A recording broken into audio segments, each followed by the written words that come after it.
Hello बच्चों, आपका स्वागत है मेरे इस चैनल में। बच्चों, आज अपन नया टॉपिक पढ़ने वाले हैं 12th क्लास का, और ये हमारा इस चैनल पे पहला वीडियो लेक्चर है। अपन पढ़ेंगे बच्चों मेंडल के आनुवांशिकता के नियम, है ना। जेनेटिक अपन स्टार्ट कर रहे हैं 12th की, और वे सभी बच्चे जो इस साल 2021 में 11th से 12th में आ चुके हैं, वे सभी बच्चे हमारे साथ इस चैनल पर जुड़ जाए और अपनी पढ़ाई को प्रारंभ कर दे, क्योंकि जैसी स्थिति आज इंडिया में बन रही है कि कोरोना कितना तेज़ तरीके से फैल रहा है, स्कूलें कोचिंगें खुलने की संभावना नहीं है, बल्कि जो खुली कोचिंगें खुली स्कूलें थी वो भी अब बंद हो चुकी है। तो पढ़ाई करने का आपके पास एकमात्र ऑप्शन ऑनलाइन है। तो इसी के लिए फ्रेंड्स, आप मेरे साथ इस चैनल पर जुड़े। मैं आपको 12th क्लास की बायोलॉजी पढ़ाऊंगा और बिल्कुल बेस्ट तरीके से आपको समझाऊंगा। एक एक चीज़ मक्खन करते हुए मक्खन तरीके से अपन समझेंगे एक एक चीज़ को, और बिल्कुल क्लियर होता हम 12th क्लास की बायोलॉजी की कंप्लीट सिलेबस कर लेंगे। सो स्टार्ट करते हैं बच्चों आज का अपना पहला लेक्चर। बच्चों देखो, अपना को टॉपिक का नाम अपने को दे रखा है कि मेंडल के आनुवांशिकता के नियम। ठीक है, इसमें देखो बच्चों, किसी भी टॉपिक को पढ़ने से पहले उस टॉपिक की डेफिनेशन को, उस टॉपिक का परिचय को जानना ज़रूरी होता है। क्योंकि जब भी हम किसी व्यक्ति के साथ रहते हैं कुछ दिन, तो पहले हम उसका परिचय लेते हैं, उसके बाद हम उसके साथ रहते हैं। ऐसा कभी नहीं होता कि आप किसी के साथ रहो और उसका परिचय है ना लो कि वो कौन है, कहाँ से आया है, क्या है। तो ये जो परिचय होता है ये हम लेते हैं। इसी तरह है, हम कुछ दिन इस टॉपिक के साथ चलने वाले हैं, तो पहले इसका परिचय लेना ज़रूरी है। परिचय के लिए हमारे पास दो डेफिनेशन हमको करनी है। कौन कौन सी? आनुवांशिकता एवं आनुवांशिकी। इन दोनों डेफिनेशन के बारे में हम जान लेते हैं कि इनकी क्या डेफिनेशन और ये क्या है।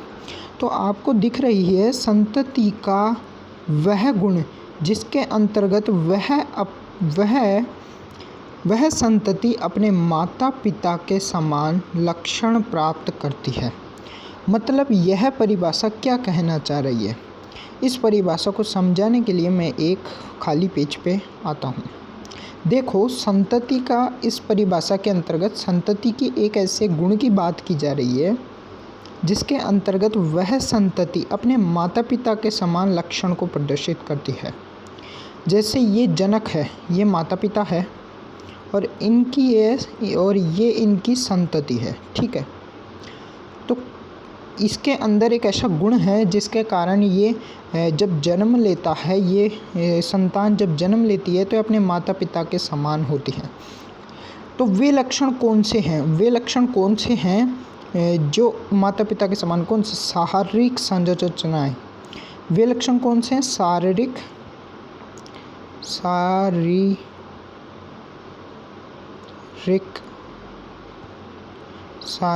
संरचना।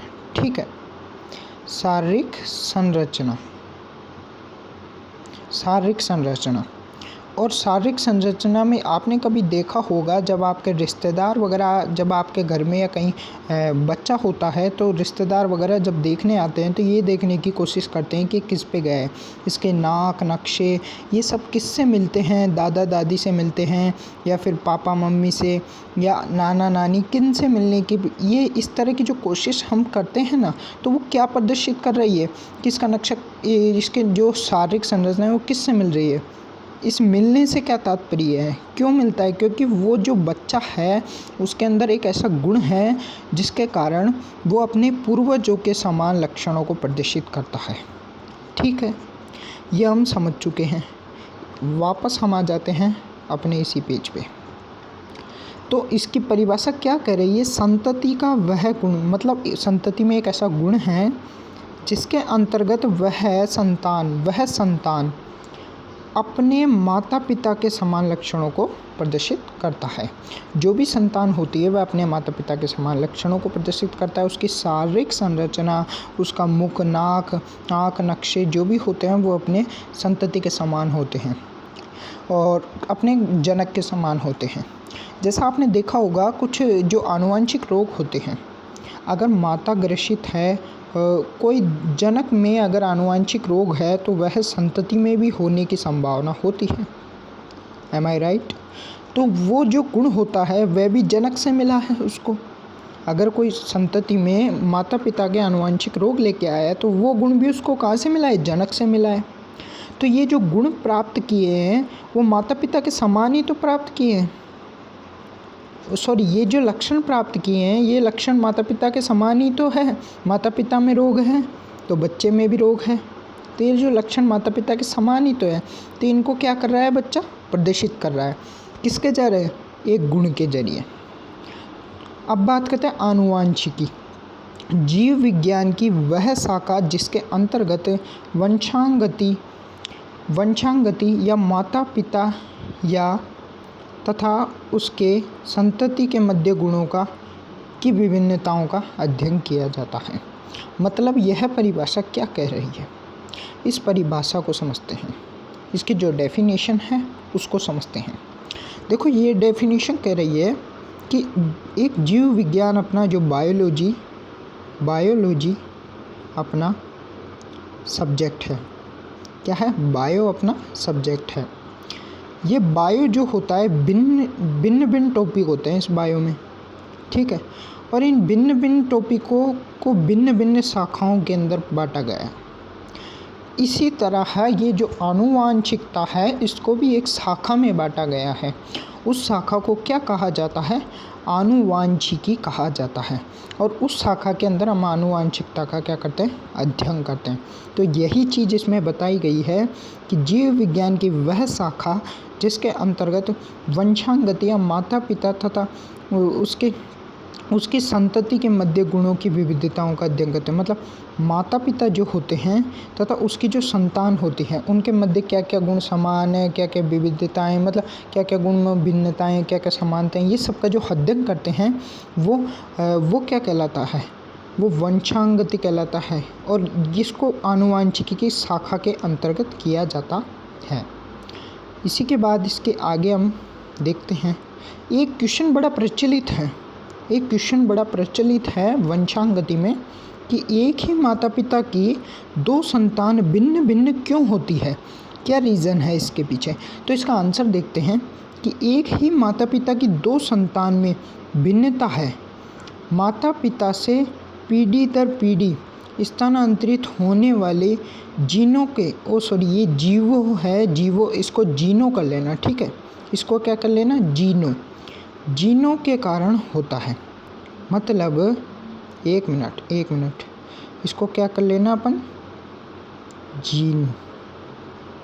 जीनों, ठीक है। तो एक ही माता पिता की दो संतान में विभिन्नता होती है। दो संतानों में विभिन्नता माता पिता से पीढ़ी दर पीढ़ी स्थानांतरित होने वाले जीनों के कारण होती है। मतलब इधर समझेंगे अपन मतलब इधर समझेंगे इसका मतलब ये है कि ये माता पिता है। सॉरी मतलब ये है कि ये दो क्या है? माता पिता, और इनकी क्या है? ये दो संतान है। मान लो ये दो इनकी क्या है? संतान।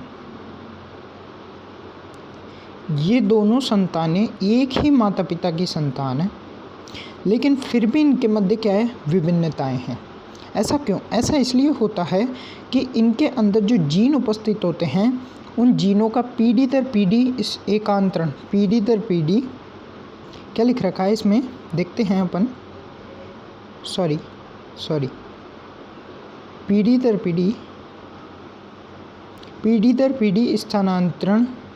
पीढ़ी स्थानांतरित होने वाले जीनों के कारण। मतलब पीढ़ी दर पीढ़ी स्थानांतरित होने वाले जीनों के कारण एक ही माता पिता की दो संतानें क्या होती है? भिन्न होती है।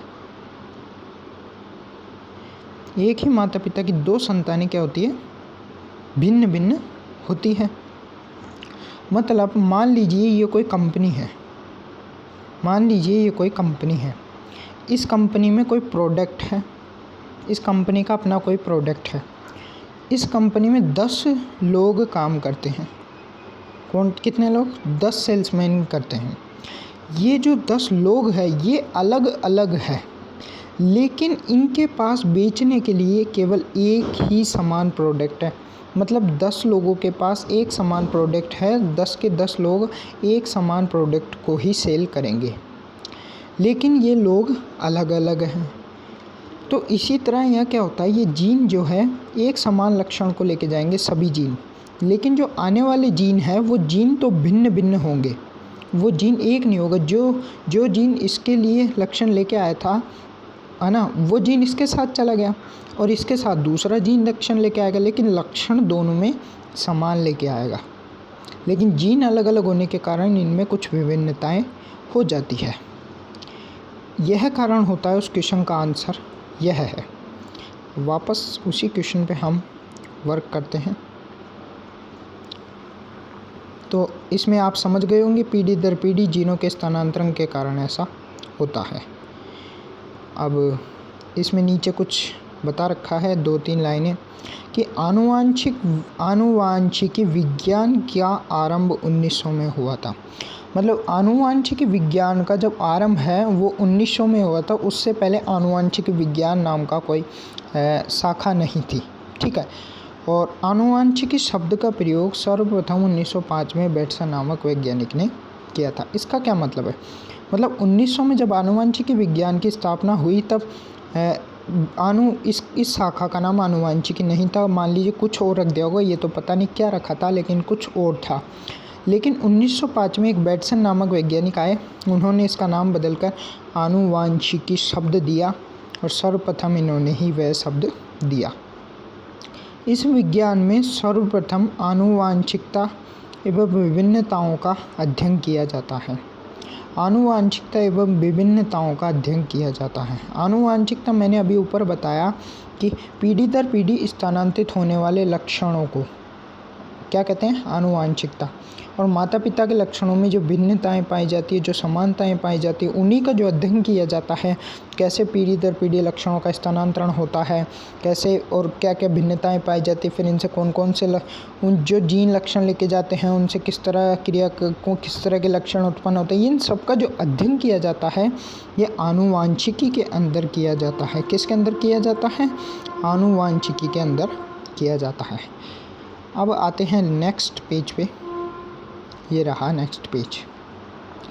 इसमें आनुवांशिकी के कुछ बातें बताई गई है, कुछ आनुवांशिकी के बारे में कुछ चीज़ें बताई गई है, कुछ नॉलेजेबल बातें बताई गई। क्या क्या है? आनुवांशिकता से हमारा आशय उन लक्षणों से है जो पीढ़ी दर पीढ़ी स्थानांतरित होते हैं। मतलब वे कौन से लक्षण? आनुवांशिकता से हमारा क्या आशय है? वे लक्षण जो पीढ़ी दर पीढ़ी स्थानांतरित होते हैं, किसके कारण? कारक। जिन कारक को आज हम क्या कहते हैं? जीन। उन जीनों के कारण जो लक्षण स्थानांतरित होते हैं, जो लक्षण पीढ़ी दर पीढ़ी स्थानांतरित होते हैं, उन लक्षण स्थानांतरित होते हैं, वो लक्षण क्या कहलाते हैं? आनुवांशिकता कहलाते हैं। मतलब लक्षणों का पीढ़ी दर पीढ़ी स्थानांतरण ही आनुवांशिकता कहलाता है। तो वो कौन से लक्षण हैं? वो कौन कौन से लक्षण हैं? उसके लिए एक बार फिर से हम इसी पेज पे आ जाते हैं। उन लक्षणों की बात कर लेते हैं थोड़ी सी।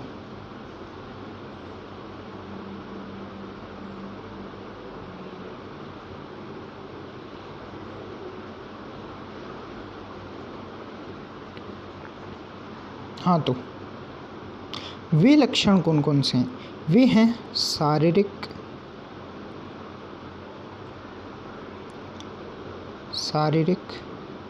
संरचना,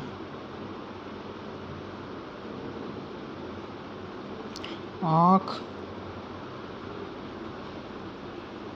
नाक, मुँह का नक्शा, ठीक है, का नक्शा। और इसके बाद ले सकते हैं आनुवांशिकी रोग। आनुवांशिक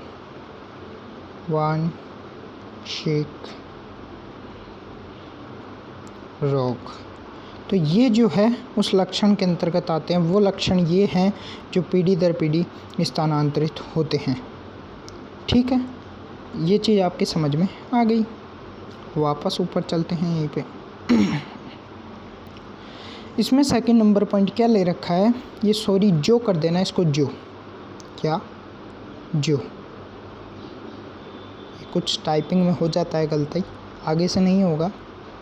जो लक्षण किसी प्राणी विशेष के लिए निश्चित होते हैं, ये सॉरी जो लक्षण भी नहीं है, वो लक्षण, ये जो ऊपर आपको मैंने बताया है, ये जो ऊपर आपको मैंने अभी लक्षण बताए हैं, ये लक्षण किसी प्राणी विशेष के लिए क्या होते हैं, निश्चित होते हैं। प्राणी विशेष से क्या तात्पर्य है कि जो मनुष्य होता है उसके लिए ये लक्षण, शारीरिक संरचना वगैरह इसके जो लक्षण होते हैं वो विशेष होते हैं।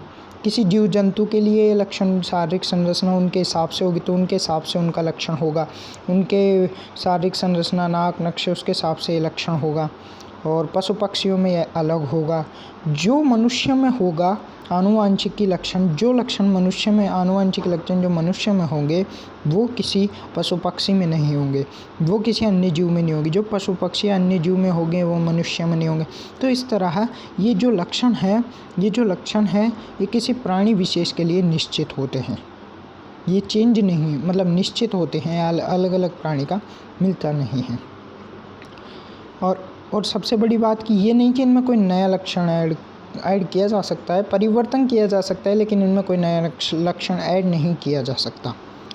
आनुवांशिक विविधता में जो आनुवांशिक विविधता मतलब आनुवांशिक जो लक्षण होते हैं उनमें विविधताएं भी हो सकती हैं, मतलब उनमें परिवर्तन भी हो सकता है। उनमें जो विविधता है, उनमें जो परिवर्तन है वो भी तो हो सकता है। तो वो परिवर्तन किस तरह हो सकता है, एक तो लैंगिक जनन की वजह से हो सकता है और एक उत्परिवर्तन की वजह से हो सकता है। ठीक है, तो उत्परिवर्तन क्या होता है पहले देख लेते हैं छोटा सा। उत्परिवर्तन क्या होता है, जरा उत्परिवर्तन को देख लेते हैं। उत्परिवर्तन होता है किसी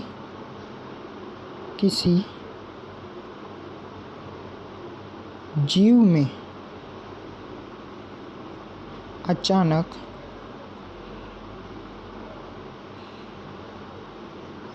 किसी विशेष प्रकार का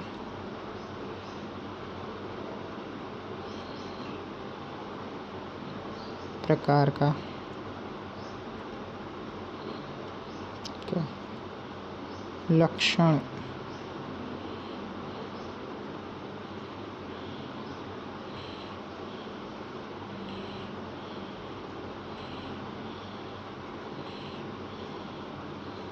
होना, यानी किसी जीव में किसी विशेष प्रकार के लक्षण का उत्पन्न होना क्या कहलाता है, उत्परिवर्तन। विशेष प्रकार के लक्षण से मेरा क्या तात्पर्य है, विशेष प्रकार के लक्षण से मेरा तात्पर्य है कि मैं आपको रियल लाइफ के उत्परिवर्तन के बारे में बताता हूँ कि उत्परिवर्तन किस तरह होता है। जो रियल लाइफ में कहाँ कहाँ उत्परिवर्तन हुआ है रियल लाइफ में, उनके बारे में ज़रा बताऊँगा तो आपको कंफर्म पता चल जाएगा कि उत्परिवर्तन किस तरह का होता है और क्या होता है। तो क्या हुआ कि एक औरत थी, देखो मुझे ये तो कंफर्म पता नहीं है कि वो कहाँ रहती है, लेकिन नेक्स्ट वीडियो में मैं आपको 100% बताऊँगा कि वो लोग कहाँ रहते हैं। मैं चेक करके बताऊँगा गूगल पे कि एक एक औरत की बात कर लेता हूँ। उसमें अचानक क्या हुआ कि उसके हाथों में अचानक करंट उत्पन्न होने लग गया। करंट मतलब इतना करंट कि वो किसी भी जो अपने घर के सामान्य जो इलेक्ट्रॉनिक वस्तु होती है उनको करंट दे सके, हाथों में, केवल हाथों की हथेलियों में। ठीक है, एक पॉजिटिव और एक नेगेटिव अचानक। तो ये जो अचानक क्रिया हुई, ये लक्षण उत्पन्न हुआ, यही लक्षण उत्परिवर्तन होता है। और एक व्यक्ति था, मेरे को 2 केसेस तो मुझे याद है कि एक व्यक्ति था, उसके अंदर पता नहीं एक ऐसा मैग्नेटिक इफ़ेक्ट उत्पन्न हो गया कि वो जो भी मतलब उसके आसपास जो भी मैग्नेटिक जो चुंबकीय आकर्षी वस्तु होती है वो सब आकर्षित होने लग गई। जैसे बर्तन होते हैं, मतलब बर्तन जो होते हैं एल्यूमिनियम के होते हैं, लेकिन उस एल्यूमिनियम को भी वो आकर्षित करने लग गए, उसकी तरफ उसके शरीर पे आके चिपकने लग गए। तो ये जो अचानक ये लक्षण उत्पन्न हुआ, ये लक्षण अचानक उत्पन्न हुआ, इस विशेष प्रकार के लक्षण को ही क्या कहेंगे हम? इस विशेष प्रकार के लक्षण को ही हम क्या कहेंगे? उत्परिवर्तन कहेंगे। ठीक है, इसको क्या कहेंगे? उत्परिवर्तन कहेंगे। और उसके बाद फोर्थ पॉइंट अपने को दे रखा है कि जनक में उत्पन्न होने वाली विभिन्न उपाय संतति, गलती से गलत टाइप हो गया कि जनकों में उत्पन्न होने वाले विभिन्न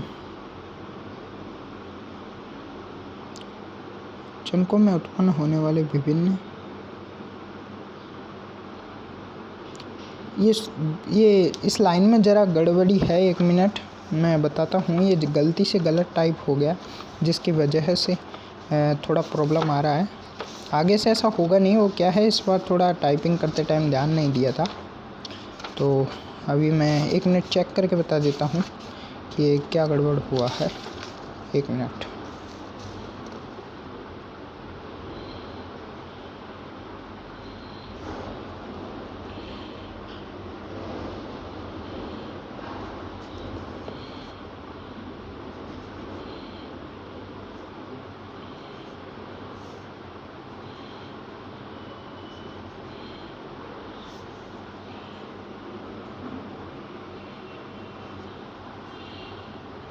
हाँ, ये लाइन ज़रा गलत है, इसको ज़रा काट लेना। ये लाइन ज़रा गलत है, इसको ज़रा काट लेना। ठीक है, ये लाइन ज़रा गलत है। क्या है, थोड़ा नए स्टार्ट किया है ना, तो थोड़ा टाइपिंग में हो जाता है गड़बड़। वैसे आगे से होगा नहीं ऐसा, पहला लेक्चर था ये मेरा। हाँ, तो नेक्स्ट पॉइंट अपने को क्या बता रहा है? नेक्स्ट पॉइंट अपने को बता रहा है कि वातावरणीय विभिन्नताओं के कारण उत्पन्न होने वाले, क्या लिखा हुआ है? वातावरणीय विभिन्नताओं के कारण उत्पन्न होने वाले लक्षण एक पीढ़ी से दूसरी पीढ़ी में स्थानांतरित नहीं होते। जो अपने वातावरणीय परिवर्तन, जैसे फॉर एग्जांपल मान लीजिए किसी व्यक्ति के एक्सीडेंट हो जाता है और उसकी वजह से उसका किसी अंग को खोना पड़ता है, तो वो जो अंग उसने खोया है, तो वो उसका जो लक्षण है वो अंग उसके अब अंग है नहीं, तो वो लक्षण उसकी संतति में स्थानांतरित नहीं होगा। कि उसकी संतति भी अपंग या विकलांग उत्पन्न होगी, तो ऐसा नहीं होगा। जो वातावरणीय जो परिवर्तन होंगे, ये लक्षण ये जो है स्थानांतरित नहीं होंगे। ठीक है, अब बात आती है कि आनुवांशिकी की स्थापना मेंडल के कार्यों के आधार पर हुई तथा मेंडल के कार्यों के महत्व को देखते हुए उन्हें आनुवांशिकी का जनक कहा। मतलब आनुवांशिकी की स्थापना तब हुई जब मेंडल ने अपने विभिन्न प्रयोग किए। अगर मेंडल प्रयोग नहीं करता तो शायद आज 1900 में तो शायद आनुवांशिकी की स्थापना नहीं होती। लेट होती लेकिन अगर आनुवांशिकी की, और शायद हो सकता था कि ना भी होती। लेकिन मेंडल के कार्यों के जो महत्व थे, मेंडल ने जो काम किया, उसके आधार पर आनुवांशिकी की ये शानदार स्थापना हुई। और इसी स्थापना के आधार पर आज विभिन्न प्रयोग किए जा रहे हैं। तो इसी कारण, और जो आज आनुवांशिकता ये जो आज हमारे पढ़ाई में है, आज हमारे साथ है, तो ये केवल ग्रेगर जॉन मेंडल के कारण है। तो इसका जनक किसे कहा जाएगा? आनुवांशिकी का जनक ग्रेगर जॉन मेंडल को ही कहा जाएगा। सो स्टूडेंट्स, आज हम इतना ही पढ़ेंगे। और आज हमने इस लेक्चर में जो है इस चैप्टर का इंट्रोडक्शन कंप्लीट कर लिया है। और आपको मैं बता दूं, ये इसका जो है पार्ट फर्स्ट है और पार्ट सेकंड कुछ ही, मतलब कल जो है पार्ट सेकंड भी आएगा। और कंटिन्यूसली इस चैनल पे 12th क्लास की पढ़ाई स्टार्ट हो चुकी है। आप भी इस चैनल से जुड़ जाइए, अपनी पढ़ाई को कंटिन्यू कर दीजिए। So thanks. और फ्रेंड्स, अगर आपको ये वीडियो अच्छा लगे तो इसे लाइक करना, और आपका अगर कोई डाउट हो तो मुझे कमेंट में लिख देना। मैं उसका जवाब 100% मैं आपको उसका जवाब देने की पूरी कोशिश करूँगा। और मेरे इस चैनल से जुड़िए, सब्सक्राइब कीजिए इसको और बेल आइकन भी दबा लेना जिससे मेरे आने वाले वीडियोस के नोटिफिकेशन आपके पास पहुंच जाए। Thanks students.